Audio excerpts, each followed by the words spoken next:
Тем временем все пациенты с тяжелой формой ковида, которые сейчас находятся на лечении в Ухтинской городской больнице, не вакцинированные. Об этом заявили в ходе круглого стола, который провели в местной мэрии. Представители отрасли здравоохранения и депутаты как городского, так и Государственного совета республики отвечали на вопросы общественников. Еще раз напомнили об ограничительных мерах и важности вакцинации. У нас в Ухтинской больнице 300 ковидных коек. Так? Занято из них 218 коек. Среднетяжелых 203, тяжелых 15. Все 15 не вакцинированы, то есть это те, кто лежит в реанимации. На сегодняшний день в Ухте привиты от ковида 72% взрослого населения. Активно вакцинируются и в отдаленных населенных пунктах муниципалитета.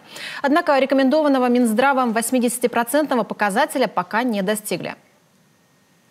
Приходят они даже с семьями прививаются, то есть звонят, записываются, приходит муж, там, жена, если есть дети, бабушки, дедушки и так далее. С этим проблем нету.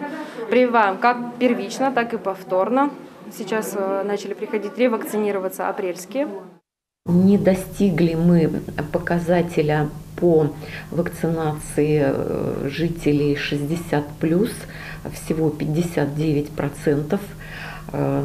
Люди, конечно, активизировались, но хотелось бы, чтобы было больше пациентов, которые к нам приходят. Ухтинские медики напоминают, талонов на вакцинацию в поликлинике сейчас достаточно. Также у горожан есть возможность привиться и в мобильных комплексах. Так, на этих выходных он будет работать на Первомайской площади и возле торгово-развлекательного центра. Кроме иммунизации от ковида, можно будет сделать прививки и по национальному календарю.